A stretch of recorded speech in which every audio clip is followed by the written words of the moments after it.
안녕하세요. 오늘 싱가포르, 말레이시아, 인도네시아에 대한 식품 시장 어떻게 온라인으로 진출할지에 대한 발제를 맡은 큐텐 싱가포르의 김수성입니다. 오늘 좀 살펴볼 내용은 일단 첫 번째로 각 국가별 수입 시장과 식품 시장에 대한 기본 통계를 볼 거고요. 국가별로 좀 나눠봤는데요. 첫 번째는 싱가포르, 그리고 두 번째는 말레이시아, 세 번째는 인도네시아, 이렇게 국가별로 살펴보고 이후에는 온라인으로 어떻게 진출할 수 있는지에 대한 좀 내용들을 보고, 그리고 마무리, 그리고 제 개인적인 좀 의견을 좀 함께 보태면서 정리하도록 하겠습니다. 일단 우선 첫 번째로 아세안 기본 통계부터 살펴보도록 하겠습니다. 제가 한국과 비교해서 오늘 우리가 좀 공부해 볼 인도네시아, 말레이시아, 싱가포르에 대한 숫자를 좀 정리를 해봤는데요. 우선 인구수부터 살펴보면 한국의 경우는 5,100만 명, 인도네시아는 2억 7천만 명, 그리고 말레이시아는 3,100만 명, 싱가포르는 580만 명으로 인도네시아가 인구수로 보면 월등히 높습니다.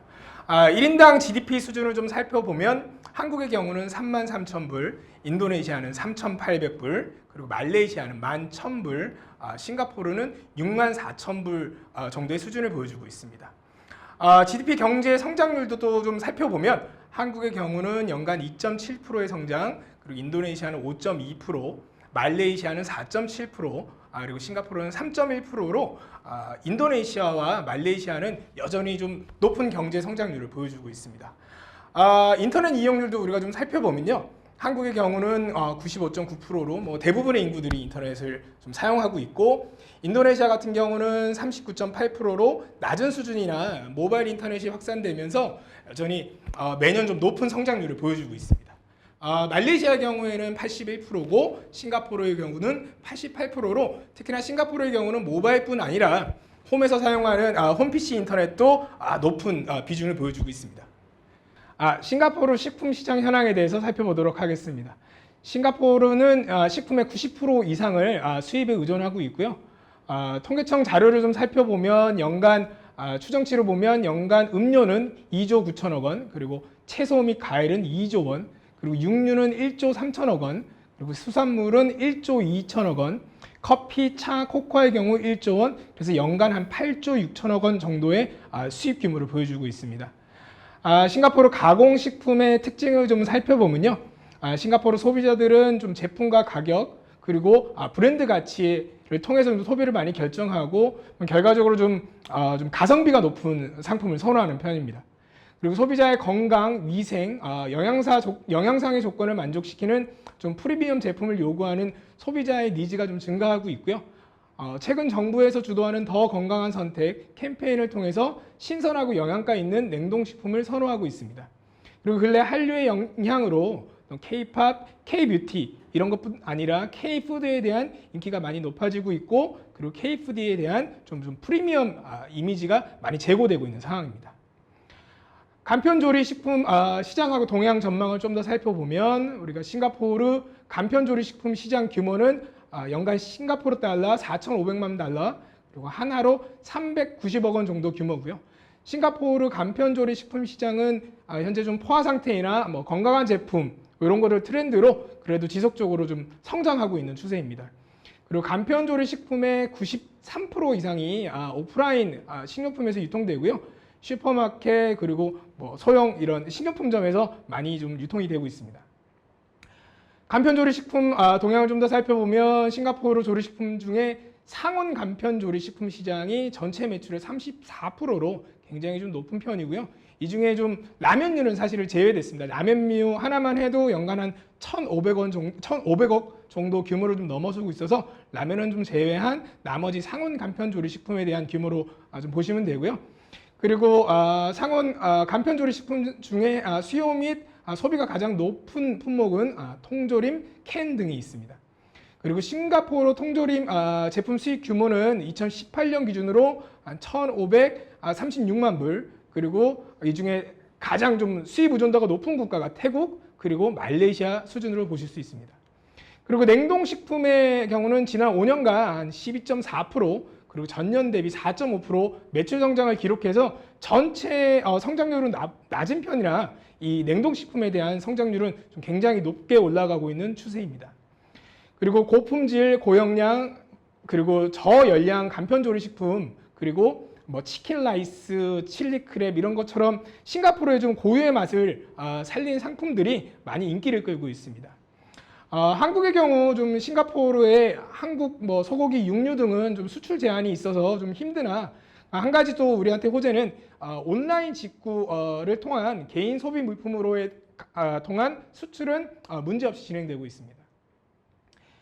그 주요 경쟁사 싱가포르 유력 브랜드를 조금 살펴보면요. 2018년 기준으로 싱가포르 간편조리 식품 중에 중국의 시아멘사의 나르시스 상품이 제일 좀 인기가 좋고 시장 점유율은 한 19% 정도로 보시면 됩니다.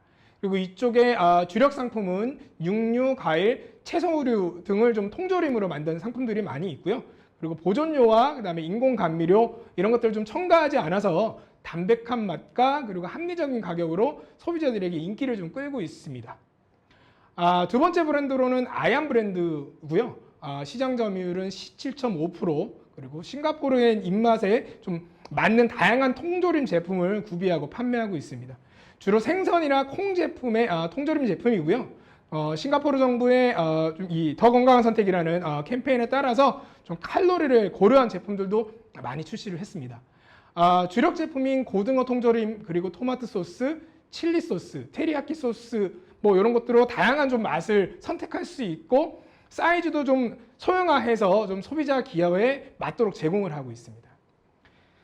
세 번째로 살펴볼 브랜드는 이제 냉동 간편 조리 식품으로 인기를 좀 많이 끌고 있는 JP그룹사의 셰프인박스라는 상품인데요. 현재 시장 점유율은 한 4.7% 정도고 여전히 좀 많이 성장을 하고 있는 카테고리입니다.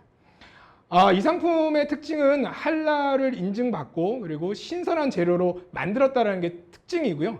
싱가포르의 경우는 사실 이제 다문화 국가로 아시안, 웨스턴, 그리고 동남아, 뭐 말레이시아, 이슬람 뭐 여러 종교와 다양한 그 인종들이 살고 있는 나라라 그런 것들에 좀 맞춰서 제품을 출시한 게 특징으로 보실 수 있습니다.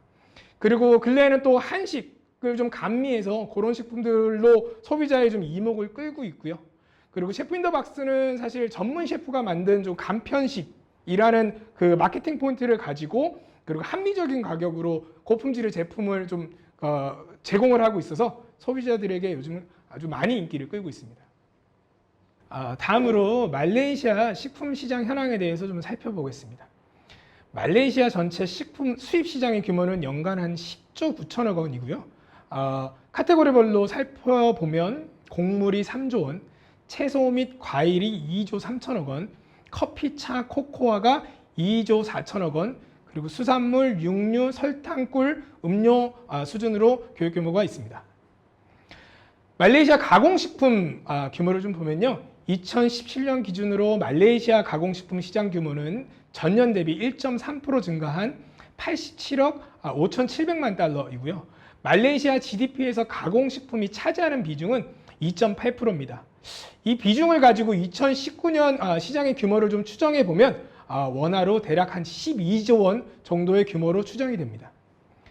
가공식품을 좀 세부 품목별로 살펴보면 가공식품 시장에서 음료 시장이 55.8%로 좀 압도적으로 굉장히 높은 비중을 차지하고 있고요.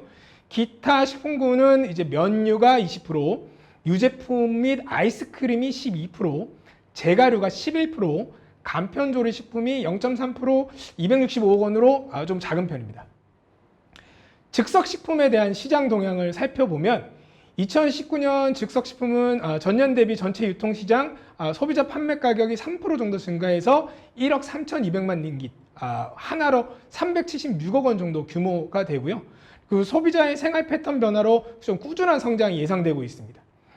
도시 거주자를 중심으로 직접 요리를 해서 끼니를 해결하는 것보다는 즉석식품을 조리하거나 아니면 좀 음식 배달 서비스를 이용하는 소비자가 증가 추세에 있습니다. 소비자 취향에 맞는 다양한 제품군을 좀 갖추고 있어서 즉석식품이 현대 말레이시아 소비자들의 큰 호응을 얻고 있는 것도 특징입니다. 최근 그리고 코로나 확산 때문에 이 즉석식품의 수요가 급증했고요. 이 제한 조치를 위해서 외부로 좀 나가는 것들이 좀 제한되면서 그 집안에서 좀 끼니를 해결하기 위해서 즉석식품을 구매하는 소비자들도 굉장히 많이 증가하고 있는 추세입니다.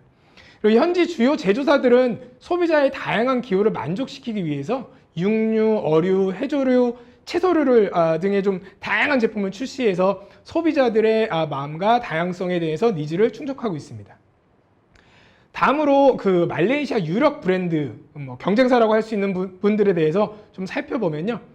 말레이시아 즉석식품 시장의 마켓 리더는 까완푸드로 점유율 16.1%를 차지하고 있습니다. 특히 2019년 7월에 출시한 라이스바이트는 햄, 야채, 쌀을 뭉쳐서 튀기는 음식으로 좀 한 끼 식사보다는 좀 간식류에 가깝다고 보시면 됩니다. 간식류 제품을 좀 확대하고 있는 까완사의 전략은 끼니를 가볍게 해결하고 싶어하는 다양한 연령층 및 취향을 가진 말레이시아 소비자들에게 큰 호응을 받고 있습니다. 까완사는 메뉴의 다양화를 추진하는 동시에 좀 포장 용기의 차별화를 좀 펼치고 있는데요. 기존의 즉석식품은 대부분 캔, 플라스틱, 팩으로 좀 포장됐기 때문에 소비자는 한 끼 식사용이라는 인식을 좀 가지고 있었고, 이런 고정관념을 좀 바꾸기 위해서 까완사는 근래 신제품을 종이 박스에 담아서 출시하고 있습니다. 해당 제품은 소비자가 적당량을 좀 덜어 먹을 수 있다는 편리성을 제고하는 동시에 종이 박스의 고급스러운 이미지를 어필해서 소비자의 좋은 반응을 보여주고 있습니다. 시장 2위인 좀 여사의 시장 점유율을 살펴보면 12.2%이고요. 소비자가 다양한 선택을 할 수 있도록 많은 제품을 통조림 형태로 생산하고 그걸 통해서 보관이 좀 오랫동안 가능한 즉석식품의 장점을 강조한 게 특징입니다. 다음 브랜드는 시장 3위인 아다비사인데요. 시장 점유율은 7.3%이고 대부분의 제품 표면에 할랄 인증 마크를 부착해서 소비자에게 제품에 대한 품질을 인정받고 있습니다. 국교가 이슬람교인 말레이시아에서 할랄 마크는 현지 소비자에게 신뢰를 주고 또 해당 제조사와 브랜드에 대한 충성심을 높여주는 큰 역할을 하고 있습니다. 나머지 브랜드들을 좀 살펴보면 즉석식품 나머지 상위에 유니레버, 테스코 등이 있고 상위 5개사가 총 점유율 50%를 차지해서 치열한 경쟁을 펼치고 있습니다. 좀 그렇다 보니 시장 진입이 좀 어려워 보일 수는 있으나 말레이시아 즉석식품 시장 규모는 꾸준히 성장하고 있고 현대 말레이시아인의 식생활 변화 추이를 비롯해서 여러 요인을 고려해 볼 때 성장 추세는 앞으로도 지속될 거라고 보입니다. 그리고 한류의 영향으로 말레이시아도 한국 내 제품에 대한 인식이 굉장히 좋고요. 다른 가공식품, 라면, 과자 이런 것들을 이미 현지에 성공적으로 진출해 있는 점으로 봐서 즉석식품이 진출할 기회도 충분하다고 볼 수 있습니다. 말레이시아 소비자의 마음을 사로잡을 수 있는 차별화된 제품하고 좀 마케팅 전략 등으로 제품에 맞는 유통망 채널을 좀 설정해서 공격한다면 말레이시아에서 즉석식품 시장에 대한 성공으로 우리가 좀 안착할 수 있다고 봅니다. 자, 다음으로는 동남아시아에서 가장 큰 인도네시아 식품 시장 현황에 대해서 좀 살펴보겠습니다. 인도네시아 식품 시장 수익 규모를 인도네시아 통계청에서 자료를 좀 찾았고요. 사실 인도네시아가 자료 찾기 되게 힘든 나라인데도 불구하고 다행히도 통계청에 특히나 또 영문으로 이렇게 자료가 나와 있어서 필요하신 분들은 저기 사이트에 들어가서 좀 자세히 살펴보실 수 있을 것 같습니다. 인도네시아 전체 식품 수입 시장 규모 연간으로 보면 13조 원이고 곡물, 설탕, 유제품, 달걀, 꿀, 채소 이런 수준으로 나열되어 있습니다. 인도네시아 가공식품 시장을 좀 살펴보면 2018년 제조업 총 GDP 중에 가공식품 산업은 31.5%로 제조업 비중 중에서도 가장 높은 비중을 차지하고 있습니다. 인도네시아 경제를 견인하는 주요 산업군 중에 하나로 인도네시아 전체 정부에서도 많이 좀 활성화하고 있는 추세입니다. 최근 5년간 인도네시아 소득 수준이 개선됨에 따라서 구매력이 상승하고 있고 중산층 수준을 보면 2018년 중산층이 2013년 대비 17.6% 증가하였습니다. 포장식품 시장의 규모의 연평균 성장률은 한 7.8%를 기록하고 있으며 GDP 내 비중 또한 매년 증가하고 있습니다. 가공음료 시장은 포장식품 시장 규모보다는 좀 작으나 더 빠른 속도로 성장 중이고요. 전체 GDP에서 차지하는 비중은 2015년 5.6%에서 2019년 3분기 6.5%로 많이 상승하고 있습니다. 인도네시아 가공식품 세부 품목은 영유아 가공식품, 그리고 베이커리 제품, 시리얼부터 육가공품, 면 종류, 조리식품까지 다양하게 존재하고 있고요.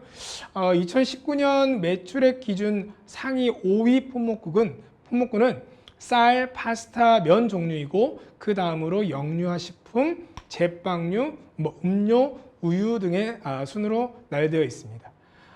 요구르트, 우유, 치즈 등은 포함하는 좀 유제품은 선호되지 않았으나 소득 수준이 증가하고 있고 서구화된 입맛을 또 많이 트렌드가 바뀌면서 좀 그쪽도 좀 증가하는 추세로 보시면 됩니다. 영유아 가공식품은 자카르타, 수라바야 같은 좀 큰 대도시 외에도 족자카르타, 메단, 발릭바반 등 주요 도시 인구의 증가가 좀 주요 원인이고요. 어린 자녀를 둔 맞벌이 부부의 수요가 많아지면서 부녀의 인기 또한 상승하고 있습니다. 인도네시아 수출 유망 가공식품이 뭐가 있는지 좀 살펴보기로 하겠습니다. 그 중에 첫 번째로 제가류고요. 2019년에 제가류 시장 규모는 하나 한 9조 원으로 전년 대비 6.7% 증가. 이 중 제빵류의 시장 점유율이 가장 높으며 한 31.5% 정도입니다. 2019년 판매 실적으로 보면 하나 한 2조 8천억 원 정도로 기록되어 있습니다. 제가류로 분류되는 베이커리 식품, 비스킷, 스낵바, 과일 스낵 이런 것들에 대한 판매 시장이 매년 확대되고 있고요. 한국은 인도네시아 제가류 수입 시장에서 24위를 차지하고 있습니다. 2015년부터 2017년까지는 감소하였고 2018년에는 전년 대비 13.9% 증가한 하나로 한 117억 원 정도를 기록했고요. 계속 좀 근래 늘어나고 있는 추세입니다. 인도네시아 제가류 시장의 주요 업계로는 페라로쉐 같은 글로벌 기업도 포함되어 있고 니폰 인도사리 같은 일본과 현지 기업이 좀 합작한 베이커리 식품 업체도 있습니다. 나머지 그 제가류의 좀 주요한 경쟁 브랜드하고 제품들은 제가 좀 자료를 첨부하였고요. 해당 브랜드와 제품들을 좀 살펴보시면서 어떤 게 좀 유망한지 좀 판단해 보시면 좋을 것 같습니다. 다음 수출 유망 식품으로는 음료를 뽑았고요. 2019년 음료 시장 규모는 하나로 한 2조 5천억 원으로 전년 대비 9.8% 증가하였습니다. 주스, 기능성 음료, 무알코올 음료 이런 것뿐 아니라 주류 판매 시장이 매년 확대되는 반면 탄산 음료는 또 감소하는 추세입니다. 2018년 기준으로 한국은 인도네시아 음료 수입 시장에서 7위를 차지했고요.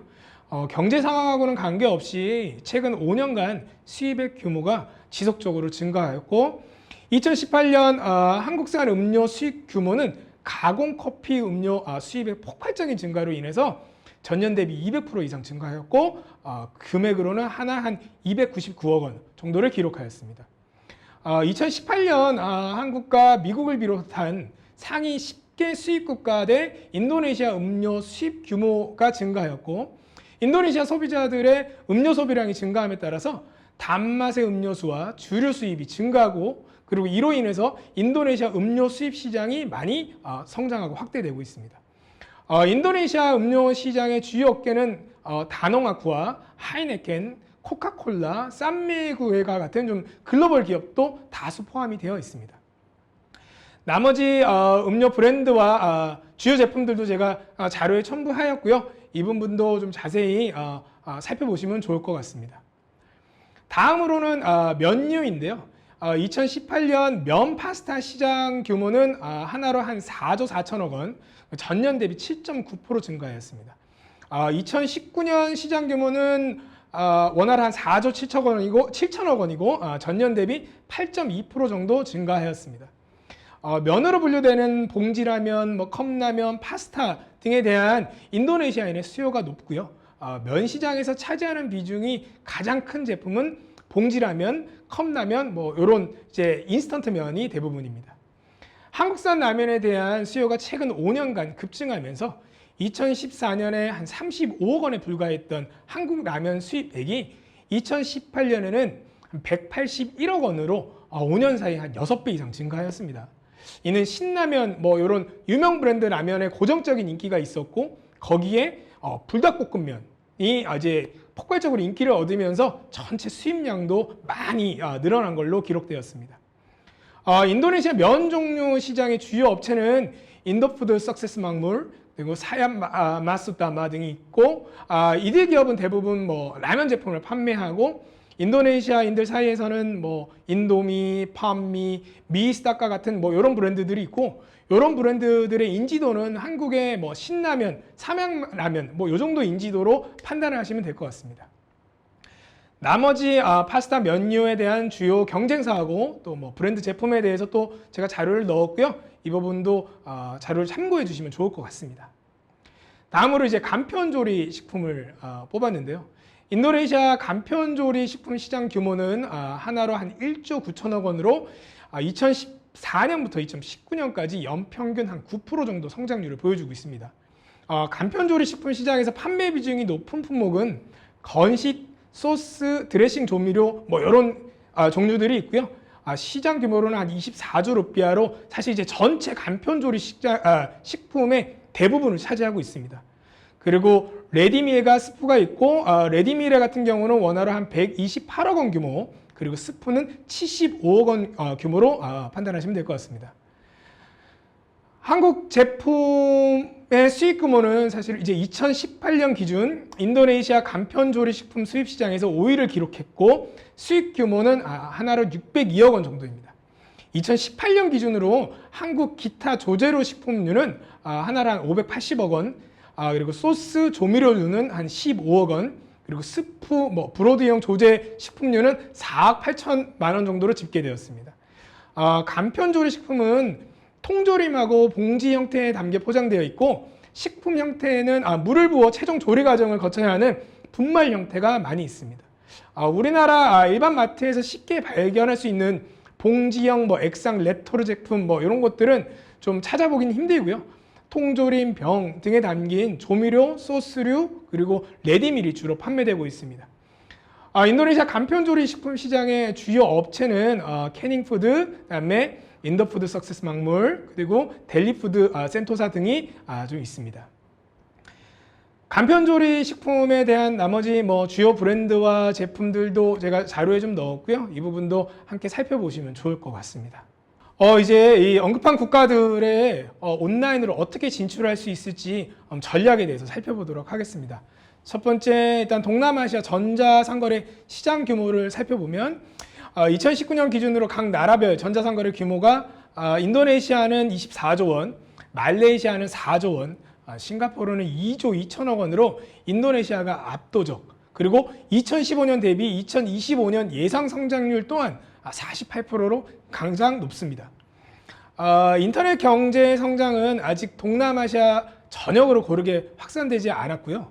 여전히 지역 인구의 15%에 불과한 7개 대도시 지역의 인터넷이 인터넷 경제의 50% 이상을 차지하고 있습니다.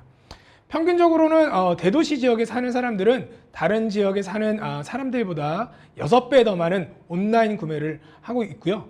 그런데 대도시 외의 지역에서도 근래에 좀 2배 이상 빠르게 성장하는 추세를 보이고 있어서 잠재력은 뭐 그 어디보다 크다고 해석할 수 있습니다. 첫 번째 이제 싱가포르 인터넷 유저하고 시장 규모를 살펴보면요. 580만 인구 중에 500만 명이 인터넷을 사용할 정도로 국민 대부분이 인터넷 접속과 사용이 용이하고요. 동남아시아에서 가정 인터넷이 설치가 가장 많으며 이는 좀 한국하고 비슷한 수준으로 판단하시면 될 것 같습니다.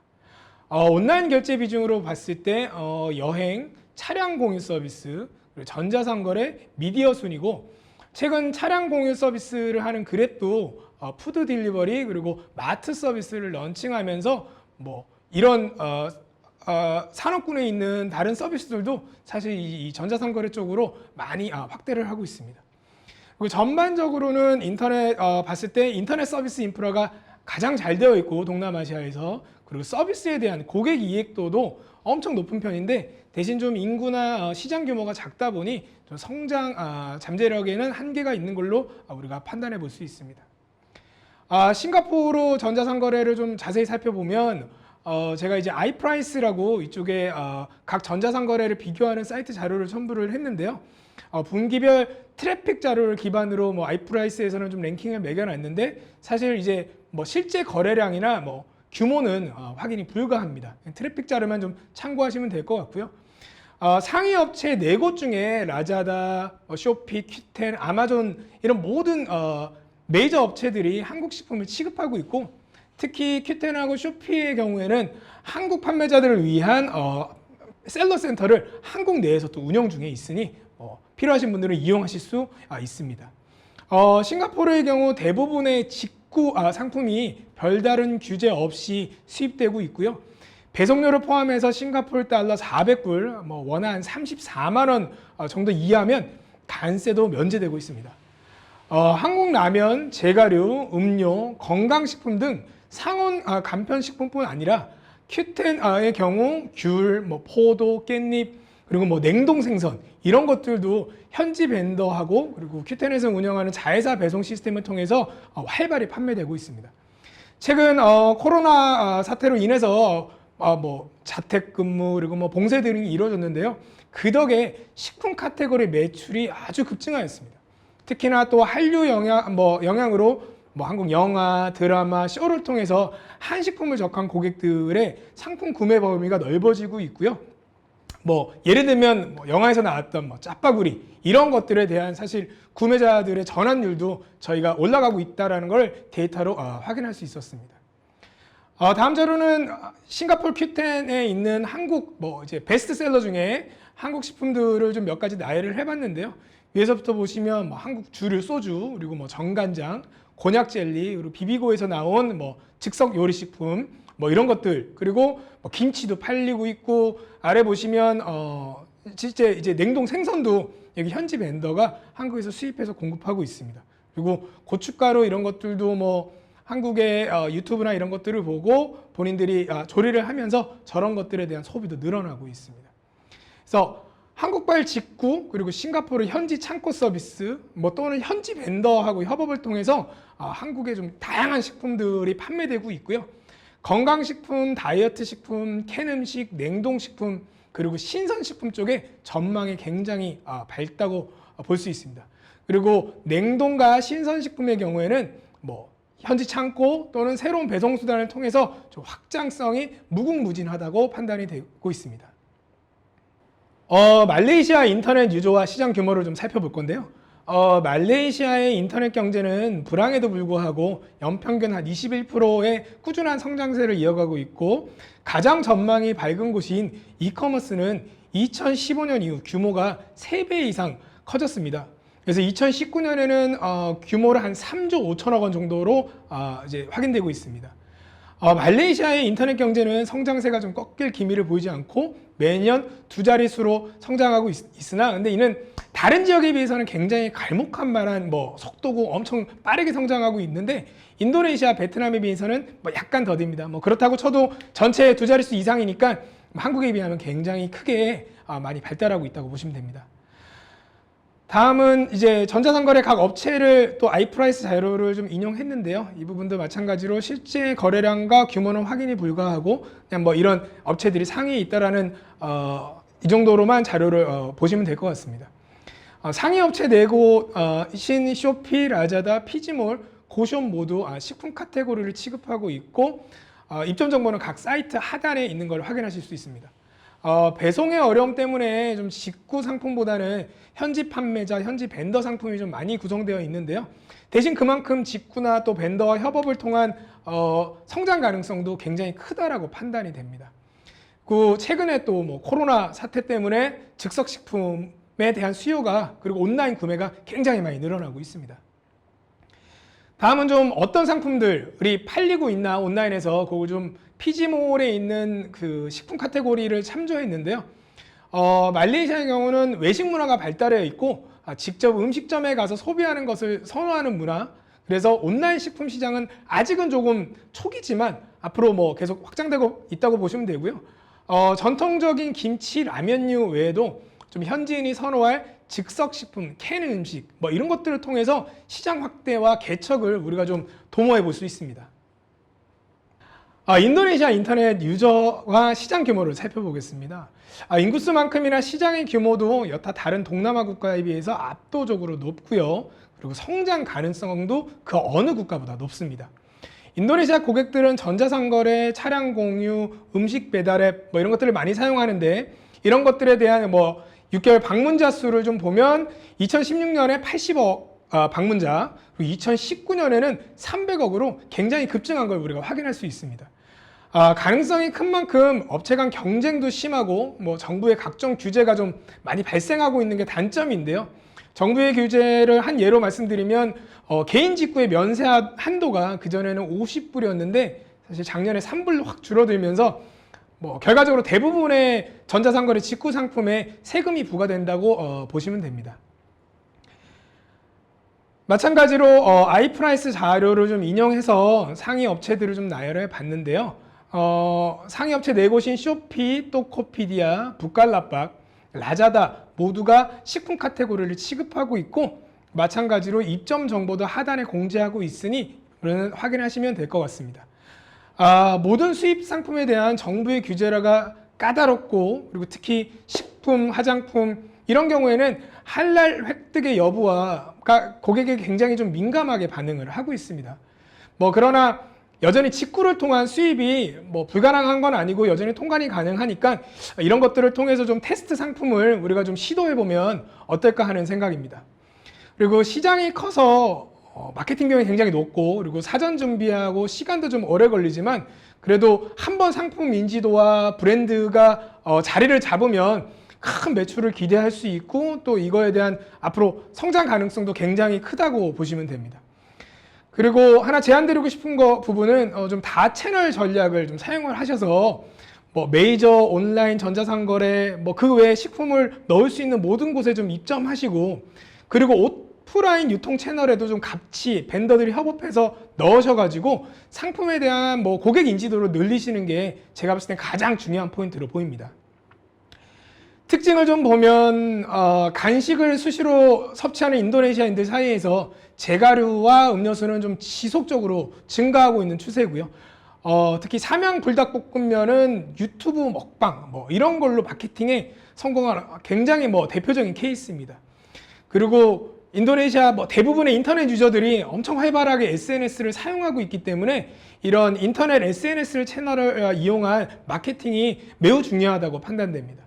그리고 좀 전에도 한번 말씀드렸지만 장기적인 측면에서는 좀 현지 벤더 그리고 현지 지사를 설립해서 현지 수입 허가 그리고 할랄 인증 이런 것들을 취득하는 것들이 앞으로 장기적으로 굉장히 좀 유리한 전략으로 판단됩니다. 마지막으로 한국의 어떤 식품들이 좀 인도네시아에서 성공을 거뒀는지 좀 살펴볼 건데요. 다들 아시는 불닭볶음면 그리고 초코파이 그리고 허니 아몬드 레츠비, 빼빼로, 엿볶이 이런 상품들이 다 성공을 하였는데요. 이 상품들은 좀 자세 내용을 보시면 인터넷, 오프라인 이런 데 다 좀 많이 상품을 고객에게 노출했고 그런 채널을 통해서 그리고 이후에 시간이 걸렸지만 한번 자리를 잡고 나서는 엄청난 큰 매출 성장세를 보이고 있다는 것을 확인하실 수 있습니다. 이제 마지막으로 언급드린 세 국가에 대해서 좀 요약하고 전반적인 좀 진출 전략을 제가 좀 말씀드려보면 첫 번째로 동남아 모든 국가가 기후 특성상 좀 커피, 차, 탄산음료 이런 음료 시장이 굉장히 크고 50% 이상의 시장 규모를 보여주고 있습니다. 그리고 세 국가 모두 즉석 간편식품의 소비는 지속적으로 성장 중에 있고요.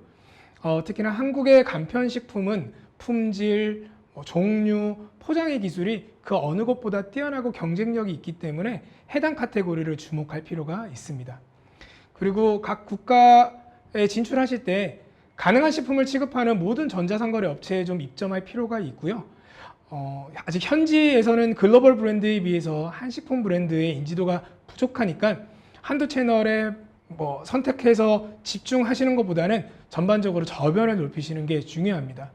그리고 꼭 온라인뿐 아니라 가능하다면 오프라인 유통 채널에도 함께 입점하셔서 고객들이 경험하고 소비할 수 있도록 좀 시장을 넓혀 놓으시는 것들이 굉장히 중요하다고 판단됩니다. 그리고 온라인 직구의 경우에는 식품 가격에 비해서 배송료의 비중이 좀 굉장히 크고 그리고 신선 냉동 식품의 경우에는 배송에 제약이 있는 게 사실입니다. 그렇다고 해도 요즘 각 업체에서 자체 물류창고나 그다음에 3자 물류창고 이런 서비스를 제공하고 있으니까 좀 적극적으로 사용하실 필요가 있고요. 그리고 신선 냉동식품도 좀 기술이 발달하고 그거에 관련된 배송 스타트업이 생기면서 그 현지까지 배송할 수 있는 기술이 생겼습니다. 실내로 저희가 만도산 활전복을 그리니박스라는 서비스를 이용해서 싱가포르까지 판매한 적이 있는데요. 현지 고객들의 반응도 좋고 후기 동안 굉장히 좀 폭발적이라서 이런 부분도 주목할 필요가 있습니다. 그리고 별첨 자료로는 이제 큐텐에서 제공하는 물류창고 큐익스프레스 서비스와 그리고 언급드렸던 신선 냉동식품을 배송할 수 있는 그리니박스에 대한 자료를 첨부하였으니까 좀 상세 자료는 그 부분을 참고하셨으면 좋겠습니다. 그리고 근래 코로나 사태는 많은 분들에게 어려움을 주고 있는데요. 반면에 전자상거래에는 좀 호재로 작용을 했습니다. 실례로 저희 큐텐 같은 경우는 식품 거래 규모가 작년 동기간 대비해서 100% 이상 성장을 했고요. 봉쇄 조치와 재택근무로 인해서 한류 컨텐츠를 소비하고 이러다 보니 K컬처에 대한 이해가 굉장히 높아졌습니다. 보면 싱가포르 현지의 한식당들도 매출도 코로나 이전보다 훨씬 큰 폭으로 성장을 하였기 때문에 그 어느 때보다 지금 굉장히 적시고 좋은 기회라고 보고요. 이런 기회에 많은 한국에 수출하시는 분들이 현지에 입점하셔서 좀 브랜드 인지도도 넓히고 고객들에게 좀 경험할 수 있도록 하셔가지고 장기적으로 글로벌 브랜드하고 경쟁해서 좀 우리가 저변을 넓혔으면 좋겠습니다. 전반적으로 보면 동남아시아가 좀 아직은 온라인, 특히나 온라인의 시장 규모가 좀 적고 좀 어려움이 있는 게 사실이지만 그래도 가능성이 굉장히 큰 시장이고, 그리고 현재 겪고 있는 어려움들을 또 해결할 수 있는 스타트업이나 또 서비스들이 생겨나고 있으니까 그런 것들에 대해서 계속 좀 귀를 기울이고 주목하셔서 좀 해결책을 찾았으면 좋겠습니다. 그래서 많은 한국의 그 식품 수출하시는 분들이 동남아에서 좀 큰 성장을 보이고 저희 또한 큐텐 또한 같이 좀 도와줄 수 있는 그런 플랫폼으로 성장하고자 하는 게 바람입니다. 이상입니다.